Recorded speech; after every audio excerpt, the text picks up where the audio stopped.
Alright guys, a new day, a new beginning, and happy new year as well. So we are leaving now, no, not leaving, we're going somewhere. Tututur namin kayo sa ibang lugar naman. Okay? So, ang weather ngayon is 1 ba? 3 degrees. 3 degrees na. Kaya kailangan medyo makapal ang suot mo. Okay, so maglalakad na muna kami.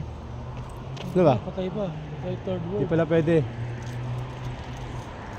So napakalinis dito guys. Ito mo naman ang kasada oh. Third world. So tutur namin kasi sa ibang lugar naman. So mamaya malalaman ninyo. Okay, balik kami.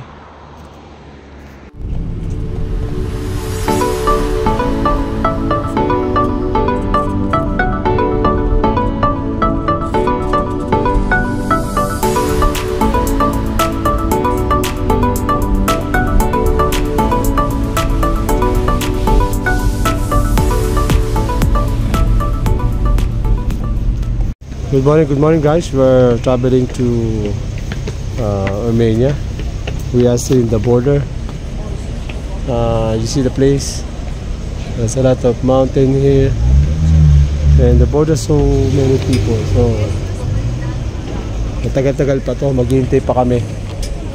So medyo hindi pa namin sure kung ano yung magiging namin kapalaran. Pero let's see. So lamig pa rin ngayon. So maghihintay pa kami sa aming day. Okay? Mag-update lang muna ako. Bye bye.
Okay, welcome guys. Nag-stop over sa sakyan namin.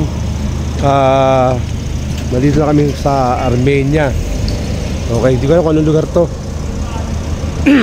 Pahinga lang na sa sandali. Turo ko lang kayo kung ano meron dito. You know, sa kabila may mga height doon. Doon.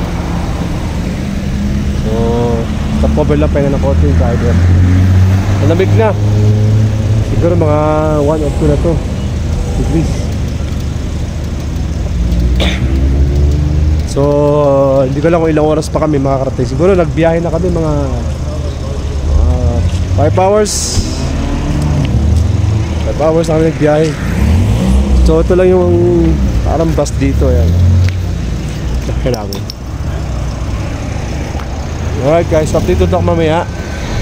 So, hindi ko alam kung saan pa kami papunta.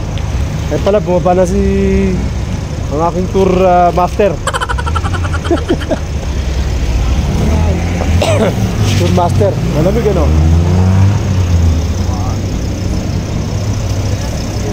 Titingin na tayo dito, artist tayo, titingin na tayo dito. Let's go. Hello guys, my athlete friends, welcome back. So, ngayon na ulit kami open nakapag-vlog. So, maraming senaryo nung kaya hindi kami kagad makapag-live. So, kanina, wrap up ko lang yung nangyari. From exit ng Georgia to Armenia. Exit. Ang haba ng pila. Parang old system sila, no? So, kaya natatagal lang kami. And then, pagdating pala doon, lilipat ka ulit, nag-entry ka naman. Para sa entry ng visa. Para sa entry naman ng visa.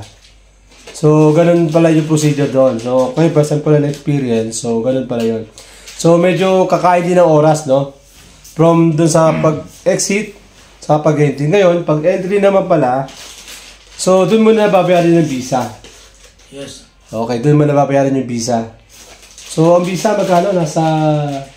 Ano ba? 3,000? Ha? 3,000 ba nakalagay? 3,000? Mga 3,000 yata eh. So, sa 3BD yan. 3.5 yan. Ay, hindi lang. Meron siyang 1,000 dirhams na Armenian dirhams. Ano yun eh. 1BD yun eh. Oo. So, 3,000 ba yun sa atin? Okay, so medyo malilito kayo sa yung yung conversion, ano? Pero sa madaling salita, kung BD siya, 3,000. 3 dinar. Yeah.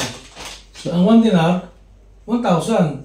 Eh, pag sinusulat mo 1 dinar, ganoon din, 130 eh. Oh. Yung 1,000 literal eh. Oh. So, parang i-assume mo na 1,1. Parang i-assume mo na lang. Na ang 1,000, 145 pesos. Kung nagkakaroon ka ng comparison sa Philippine money. Pero kung magamit ka ng dinar, edi yan na lang. 145 pesos ang isang so lumalabas parang 500 pesos na rin. Okay, so basta ganun na nag-arrange yung yung sa visa. Tapos sa visa, binigyan, siguro depende, no? Kasi nakalagay doon 22 days. 20 days lang pala. 22. Pero pwede na may extend yun, ano? Pwede may extend pa yun. Baka may extend. Ano ba? Kasi mag-stay pa sa Armenia, pwede kayo mag-request. Mag-stay. So, sa experience namin, hindi naman kami tinanong ng anong gagawin nyo, saan kayo pupunta, gano'n, no? So, basta importante, papakita mo yung passport mo, tapos kung barin ka, CPR mo, mga gano'n, tsaka address, pero silang information details na kailangan mo ipilapan. Maganda rin yung meron ka ng reservation kasi... yun nga pala, no? Nasa fill up pa rin eh. Yes. Oo, kasi... May hindi na sigurado ka. Sa detail, nandun yung kung anong address ka pupunta at kung may kakilala or kung hotel man yan, nandun din yun, no? Well, chinecheck ng no? Yes, oo. So, medyo kami kanina kasi mahirap yung internet. Di ba? From border, no? Kanina, wala pala sa border. Nakakuha tayo. Nakakuha na kami. Ang problema naman, yung i-book mo na, ang bilis mo nakakuha agad. Gano'n kabilis. So, sila peak season. Suggestion namin siguro, kung halimbawa magpaplano kayo, siguro mga 1 hour, 2 hour, nakabook na kayo, no?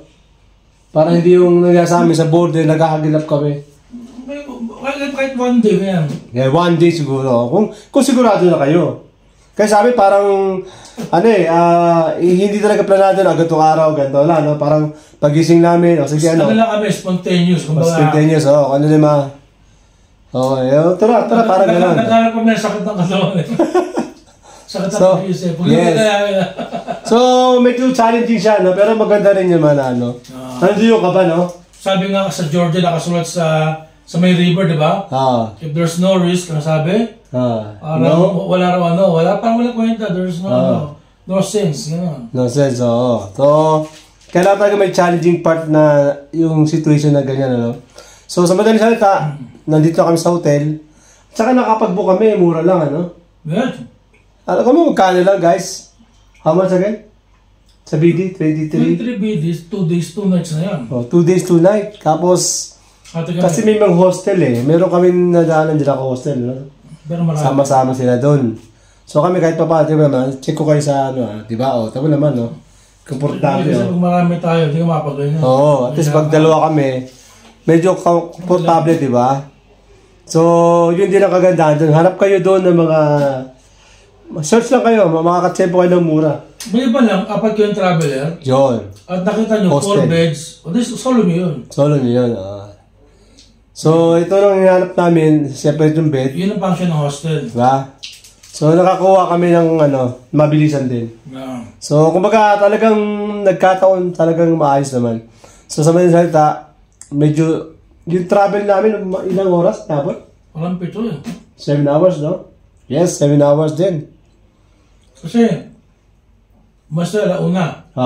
Ano sa dumating? Hindi, alas 12 tayo. Hindi. Alauna na. Alauna na. Dumating tayo dito. Mga pito nga sabi ko sa pito eh. Yeah, maximum 7 hours guys. From Georgia to Armenia sa... Ano lugar to? Yerevan? Yerevan. Sa Yerevan. Ito yung Yerevan, ito yung pinaka-city. Okay, so... Next plan namin, lalabas kami mamaya-maya, pamaya ng konti. Titignan namin kung ano yung mga makikita namin sa Boulevard, di ba?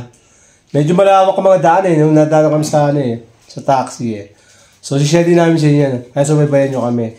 Papahinga lang kami ng konti, okay? So, mamaya na lang ulit ha. Babay mo na. Bye-bye.